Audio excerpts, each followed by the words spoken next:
Hello everyone, thank you for taking the time and I appreciate your interest in our Ross's Gull quest in Utqiaġvik, Alaska. This is a fantastic short tour to a very exciting part of Alaska or in North America in general to witness the spectacular fall migration of the Ross's Gull, a really fantastic small high Arctic gull that is mainly restricted to the Arctic Ocean and rarely wanders to the south. So this tour usually occurs during the second week of October. It's time to coincide with the peak of the fall migration of these wonderful gulls.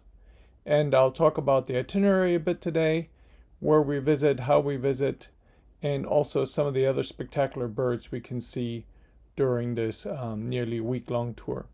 And I hope you will enjoy it. So really quick, an overview of the itinerary. So it's 6 days long. It starts and ends in Anchorage. So day one, arrival in Anchorage, spend the night there. And then we have a full day birding in the greater Anchorage area. Lots to see there, lots of boreal birds. Really fun birding during that time of year. It's nice and cool, but still plenty of daylight and plenty of bird activity to see. And then we have another morning, leisurely morning in Anchorage, do a little bit more birding before flying to Utqiaġvik. And then 2 full days in Utqiaġvik with 3 nights. And then from Utqiaġvik we fly on back during the morning on the final day, and the tour ends in Anchorage. So here's just a quick map. You can see Anchorage in the nearly very bottom there on the Cook Inlet. And then if you look at the very top of the map, very top of Alaska, that triangular wedge there, that would be Utqiaġvik and Point Barrow, the northernmost point in the United States. But the tour starts in Anchorage. And Anchorage has a lot of birding to offer right on the outskirts of the city or even within the city. There's extensive areas of boreal forest, a little bit mixed riparian areas, of course the coastal areas, and lots of wetlands even within town. So it's easy to fill a day and a half here with some really exciting and fun birding. One of the key birds right around in and around Anchorage is the spruce grouse.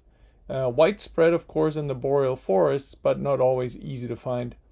But October seems to be a good time to find this bird, as some of the early snowfalls will bring birds close to the road, particularly in the mornings. And it's not unusual to see a handful in the right spots early in the morning as we go birding. American dippers are still around, so we can explore some of the little streams and creeks around town to get some views of these wonderful birds. Of course, boreal chickadees are mainly resident, so they're still present in the boreal forest here, and we'll make sure we'll find a small group of them. Northern shrikes have moved oftentimes into some of the parks of Anchorage during that time of year, so that's always a fun one to see. And Bohemian waxwings. These are a bit more unpredictable, as the name suggests. They do wander and they are a bit nomadic, but occasionally they are present in good numbers, and if there's any around, we'll make an effort to find them. Really spectacular bird, quite a bit larger, different color pattern than the southern counterpart, the cedar waxwing. Same thing with the white-winged crossbills. These are a bit nomadic and unpredictable, but again, if there are any around Anchorage, we make an effort to find them. And the Anchorage area can be a good spot to find this beautiful northern finch. And there are also the boreal woodpeckers are present. There are downy and hairy woodpeckers in the Anchorage area, but also the more important American three-toed woodpecker. And they can sometimes be found right within the city itself in some of the parks or greenways. So we'll make an effort to look for the American three-toed woodpecker. And the black-backed woodpecker is more scarce, usually occurs in lower numbers compared to the three-toed woodpecker.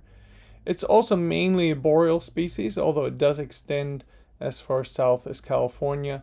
Same actually for the American three-toed woodpecker, which extends all the way into Arizona. So the black-backed woodpecker oftentimes takes a bit more work. but we will make an effort to find this and add both of these boreal woodpeckers to our list. Canada jays, of course, are also present in these boreal and alder forests here, and they're always fun to watch as they move through in family groups. There are also wetlands in and around Anchorage, and one of the key birds here would be trumpeter swans, which do well in Alaska and are quite numerous there, oftentimes very easily seen right in the middle of Anchorage. There could also still be some grebes lingering, scoters, some of the other diving ducks, and one of the more important ones most likely would be the Barrow's goldeneye. Sometimes small flocks of these set up on lakes and ponds in and around Anchorage, and we'll make sure we'll search for these if any are around. After our day and a half in Anchorage, we will fly to Barrow. It's about an hour and a half to 2 hour flight, depending on if there are any stops in Prudhoe Bay or not. And this is a regular Alaska air flight, at least once per day.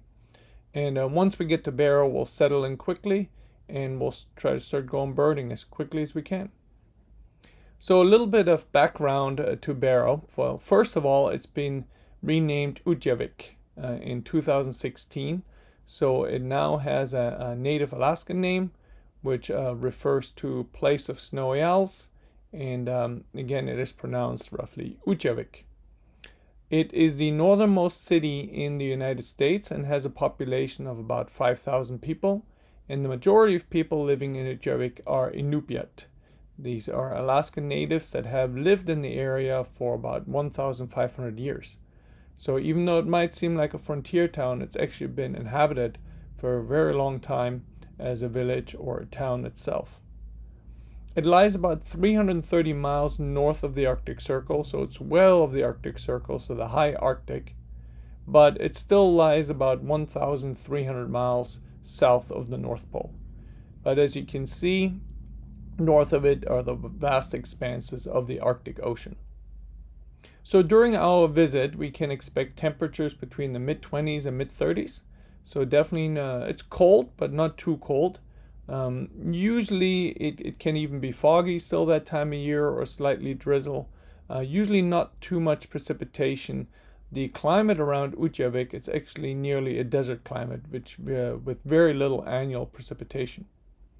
And even during the second week of October, there's still plenty of daylight, about 11 hours of daylight per day, with visible light about from 9 a.m. to 8 p.m.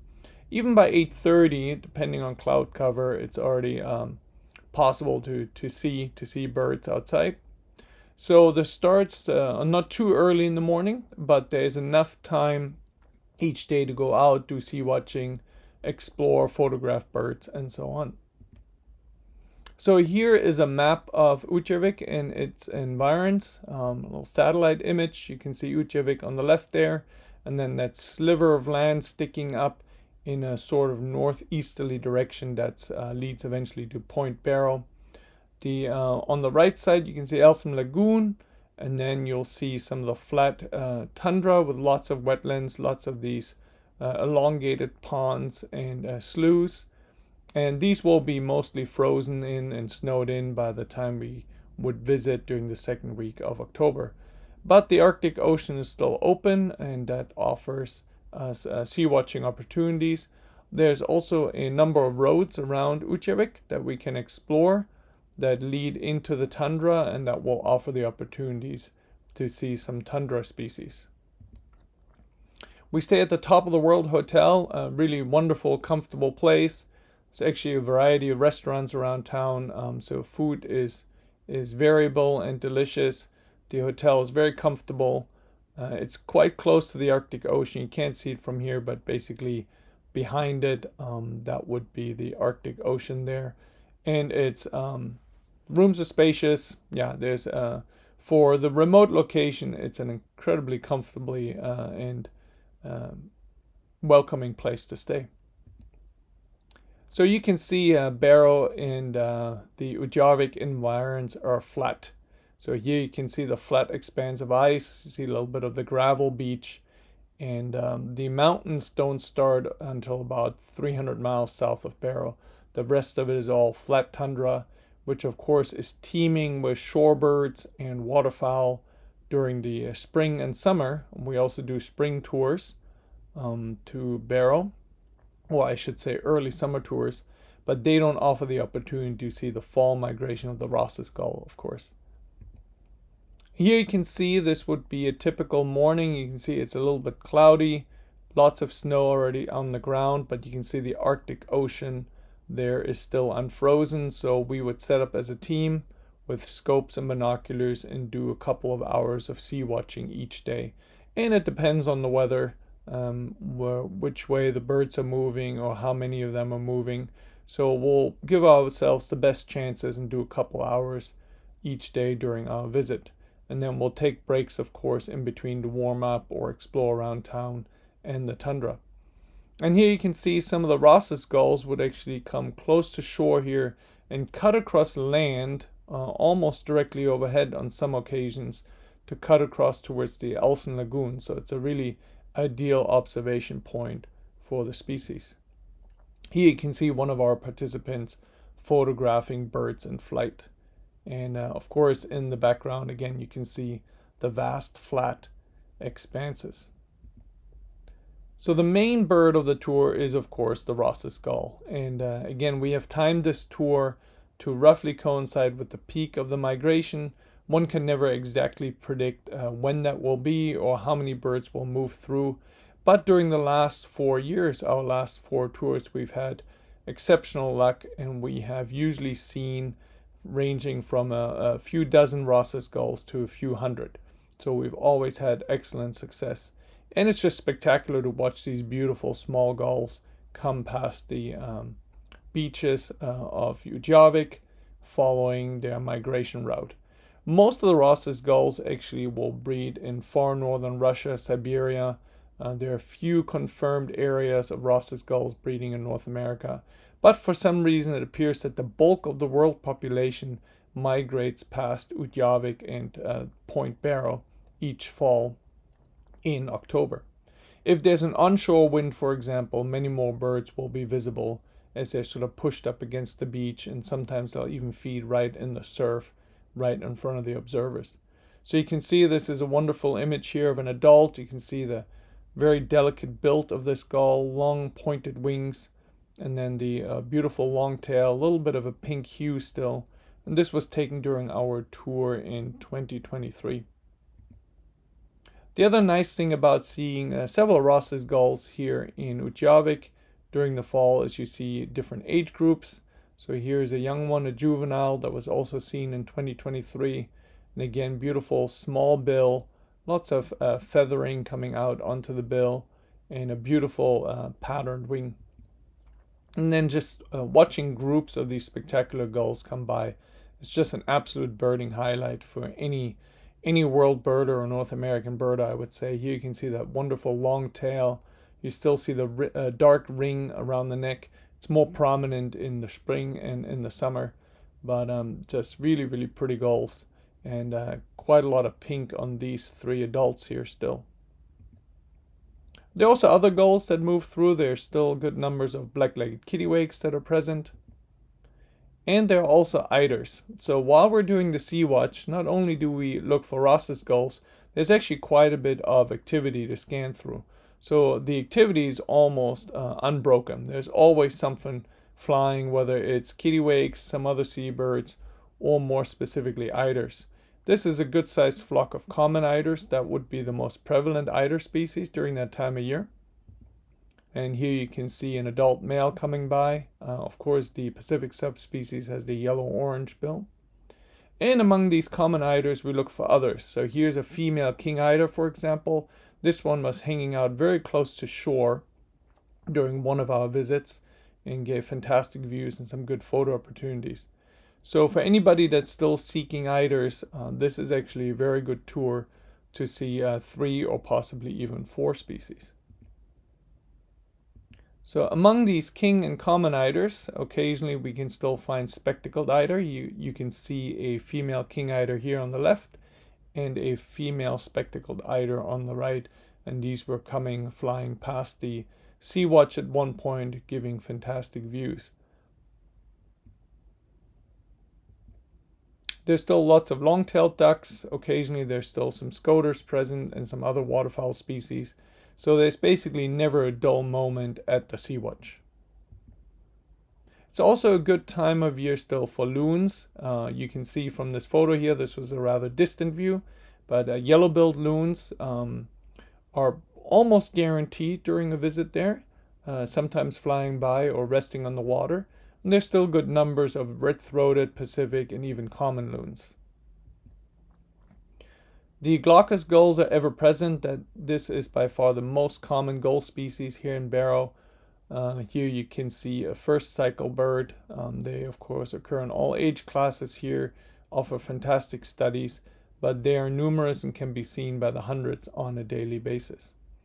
Among them, there are smaller numbers of glaucous-winged gulls, and with exceptional luck, you can see here is a Vega gull on the left, the one where you can't see the head of the bird, and on the right is an Iceland gull.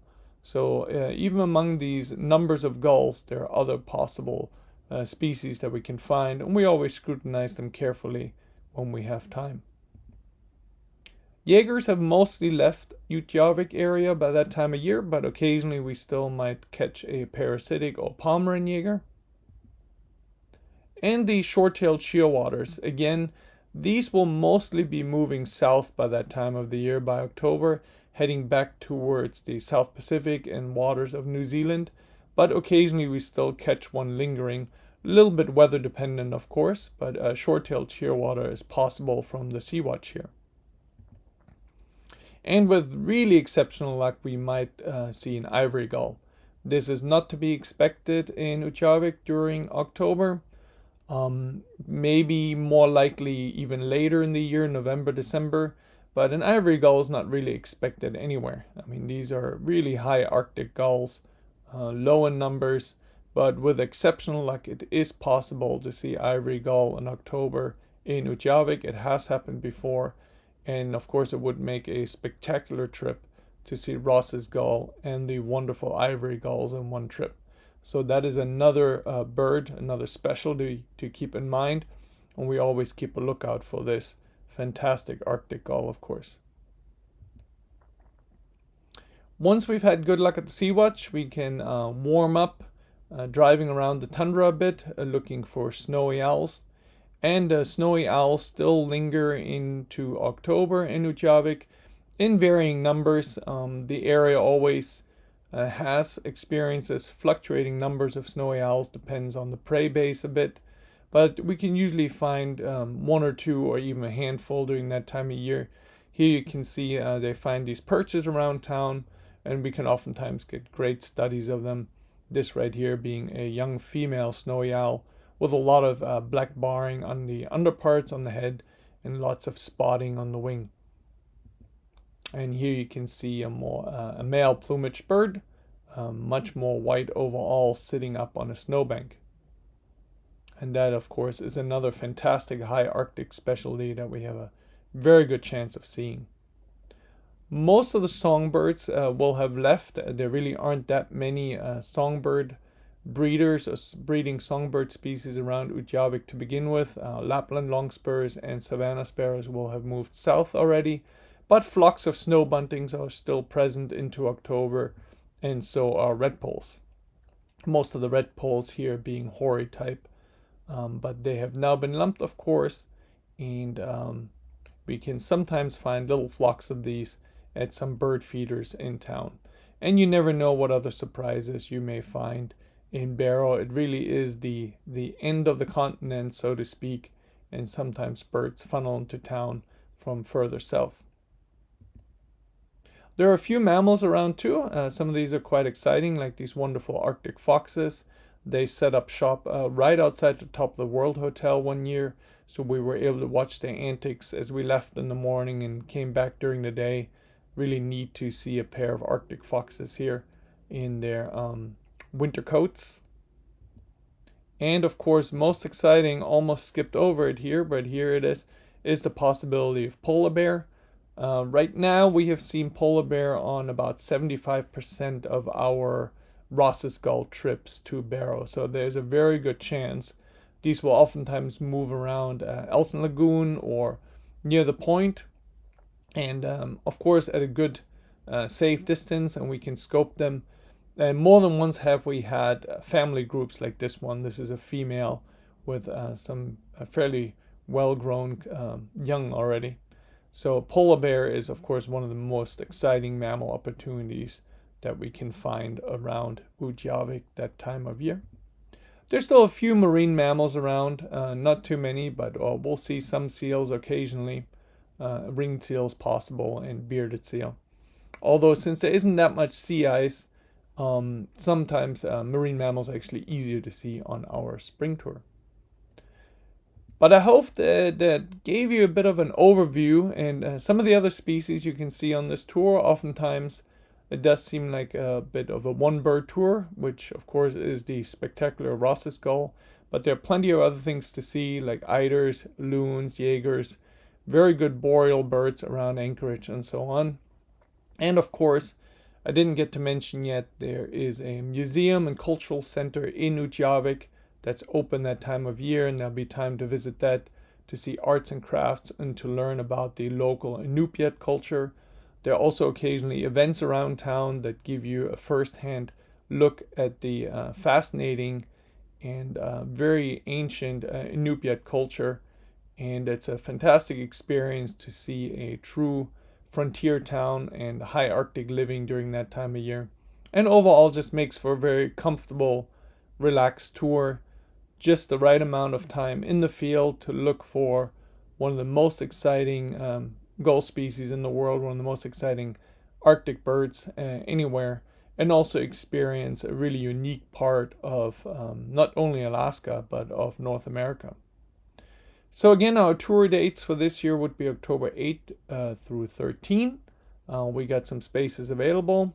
You can contact Lonesome BirdTours. You can contact me if you would like any more information. And with that, I'll have to say again, thank you very much for your time, and I really appreciate your interest, and I hope this gave you a little extra information, and we'll all wish you very good birding, and we hope to see all of you soon.